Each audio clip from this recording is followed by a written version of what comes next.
So good morning guys. सुबह हो चुकी है। अब मैं जा रही हूँ कॉलगेट करने। तो क्लोजअप के साथ हम कॉलगेट करेंगे। कॉलगेट करने के लिए मैंने ब्रश पे कॉलगेट लगाया। उसके बाद फिर मैं रगड़ के इधर उधर ऊपर नीचे दाएं बाएं मैंने कॉलगेट किया। ऊपर फिर मैंने देखा कि मेरे माथे पर फुंसी हो गई। Oh my God. उसके बाद मैंने सौंदर्य फेस वॉश से अपना मुंह धोया। रगड़ के दाएं बाएं ऊपर नीचे आगे पीछे बाएं बाएं दाएं दाएं दाएं दाएं दाएं दाएं दाएं दाएं दाएं दाएं। फिर मैंने अपना फेस धोया। उसके बाद मैंने देखा घर की हालत, ओ बाप रे, इसे तो सिर्फ मैं ही साफ़ कर सकती हूँ और कोई साफ़ नहीं कर सकता। फिर मैंने झट सनी साफ़ कर दिया। उसके बाद मैंने दाल और चावल भिगोए थे डोसे के लिए। उसके बाद चावल का पेस्ट बना दिया। दाल पीसने जा रही हूँ। दाल पीस चुकी है। उसके बाद हम दोनों को मिक्स करेंगे। तो मैंने डाल दिया। डालने के बाद थोड़ा सा पानी डाला जार में उसको मिलाने के लिए, क्योंकि बहुत गाढ़ा पेस्ट हो चुका था। उसके बाद मैं मिलाने की कोशिश करती हुई सीधी सादी एक हाउसवाइफ कन्या। उसके बाद मैं देखा कि एक हाथ से तो नहीं मिल रहा है। ओ माय गॉड, रुको, मैं इसको मिलाती हूँ। मिलाने के बाद देखो ना गाइस, देखो ना। उसके बाद मैंने गाढ़ा था तो इसमें मैंने दाल का पानी बचाया था। वो दाल का पानी थोड़ा और डाल के मिला दिया। फिर मिलाते रहे। फिर इसको मैंने उठा के रख दिया फर्मेंट होने के लिए। उसके बाद फिर मैंने बर्तन साफ़ किए थोड़ा पानी डाल के। बर्तन साफ़ करने के बाद फिर मुझे याद आया मुझे दाल भिगानी है थोड़ी सी। आज मैं डोसे में दाल के साथ छोंका लगाने वाली हूँ अपने आलूओं में, इसलिए मैंने दाल को भिगा के चावलों के ऊपर ही रख दिया, पेस्ट के ऊपर। उसके बाद मैंने गिनती के पहले मोटे मोटे 5 आलू लिए। उनको फिर धोया, धो के उबलने के लिए रखने के लिए रख दिया। रखने से पहले फिर मेरे को याद आया अरे गैस जलानी पड़ेगी। फिर गैस जलाया, फिर रखा। उसके बाद फिर मुझे याद आया अरे मैंने पानी तो पिया ही नहीं, अपना डिटॉक्स वाटर।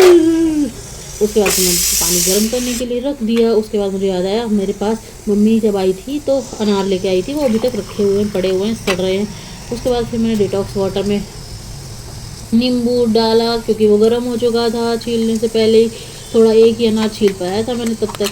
फिर मैंने उसमें काला नमक डाला, काला नमक डाल के मिला के चिक करके फिर मैं जाके बैठ गई सोफ़े पे बैठ कर फिर मैंने पी लिया। फिर उसके बाद मैं दोबारा से मैंने कैमरा सेट करके फिर मैंने अनार को छीलना शुरू किया। मुझे बहुत दिक्कत हुई उस अनार को छीलने में, इतनी जद्दोजहद, बाप रे बाप, इतने छिलके, इतना सारा दाना ख़राब हो गया था रखे बेचारा, वो सूख चुका था उसका। वो भी मुझे गालियाँ दे रहा होगा, अरे छील ले मुझे, कहाँ छीलेगी। फिर मैंने कहा चलो छील लेते। उसके बाद मुझे याद आया अरे मैंने कल रात को दही जमाया था, तो फिर मेरे पास घिया भी रखी हुई थी, तो मैं सोची घिया का रायता बना देती हूँ। पर ये क्या, घिया अंदर से पकी हुई थी। अंदर का माल निकालते हुए हमने बाहर की बॉडी को उबालने के लिए रखने के लिए पहले उसको छीला, फिर उसको काटा, छोटे छोटे टुकड़ों में काटा। छोटे टुकड़ों में काटते हुए फिर मैंने उसको धोया। धोने के बाद गैस को जलाने के बाद उस पर गैस पे रख दिया। फिर मेरे को याद आया मेरे पास मखाने रखे हुए हैं, तो रात के बचे हुए चावल की मैंने खीर बनाई थी, तो उसमें मैंने मखाने धो के अच्छे से छून के बीन बांध के फिर मैंने धो के खीर में डाल दी। उसके बाद मैंने देखा कि हमारी घिया भी बॉईल हो चुकी है। उसके बाद घिया को छान दिया मैंने। उसके बाद देखा मैंने खीर भी बन चुकी है। अब फाइनली अब मैं तवा रख के, तुम्हें पता नहीं मैं क्या करने वाली हूँ, रायते के लिए छोंका तैयार करने वाली हूँ। अब रायते के लिए पीसा पासी जो है वो बाद में दिखाऊंगी। उसके लिए पर रायते के छौंक के लिए जीरा और हींग का तड़का लगाने वाले हैं हम। तो देखो मैंने दिखाया ना, मैंने बोला था ना मैं दिखाऊंगी। तो घिया को मैंने पीसा सिलबट्टे पे, धड़क 2 मिर्ची के साथ, थोड़े से धनिया के साथ, और धनिया। फिर उसके बाद मैं बनाने वाली हूँ राजस्थानी मरचा की चटनी, जिसमें पड़ने वाला है साबित सूखी लाल मिर्च, उसके बाद लहसुन की कलियाँ, उसके बाद हरा धनिया, हरी मिर्चा।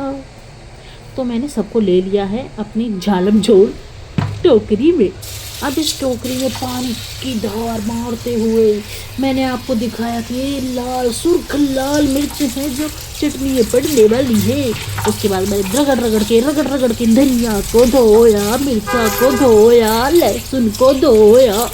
मेरे को बड़ा मजा आया हनी हनी करते हुए। तो फाइनली मेरा धनिया धुल चुका है। अब ये मैं मिर्चा पीस देती हूँ थोड़ी थोड़ी।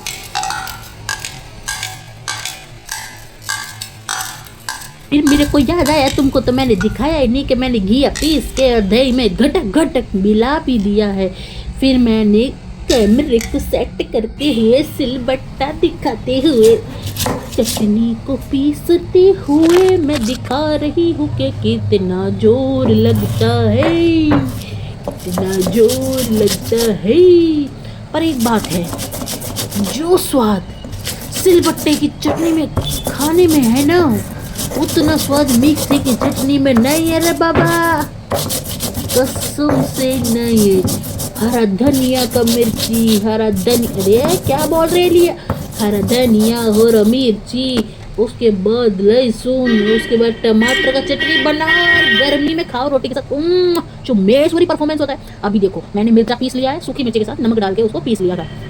उसके बाद अब मैं इसमें डालूंगी मिर्ची, छोटा छोटा टुकड़ा कर करके तेरे को छोड़ेगी नहीं, मैं काट की डालेगी, काट के।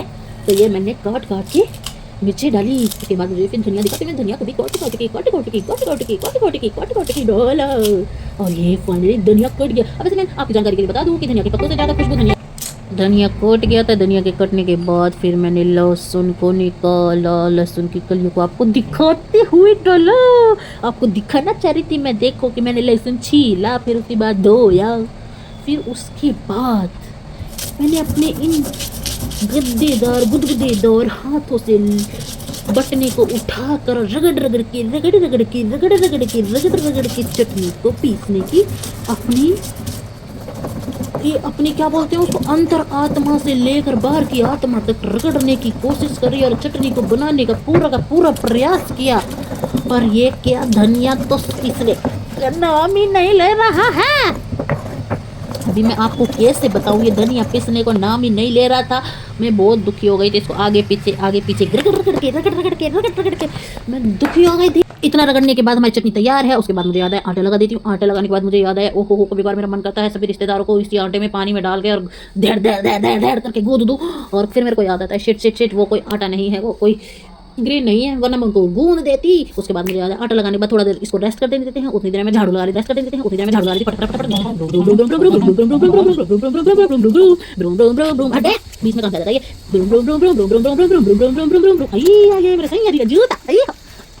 ये मैं ब्रूम करते मैंने फाइनली झाड़ू लगा ली। उसके बाद मुझे याद है आटा को देख रहे थे, आटे में थोड़ा सा पानी लगाया। उसके बाद देखो अब टेक्सचर देखो इस आटे का। उसके बाद मैंने जीरा डाला तवे पे, जरी बाद हींग डाली तवे पे। और जो हींग होती है ना, वो कब भुन जाती है, जब उसका कलर सफ़ेद हो जाता है ना तवे पर डालने के बाद, तो समझो भुन गई। उसके बाद इसको पट्टे पर निकाला। पट्टे पर निकालने के बाद फिर हाथ में लिया, हाथ से रिगड़ते हुए, ज़्यादा नहीं रिगड़ेंगे, हल्का हल्का रिगड़ेंगे, जा काला ना हो जाए। उसके बाद उसको जायते में डाल दिया। तो मेरा आज की चटनी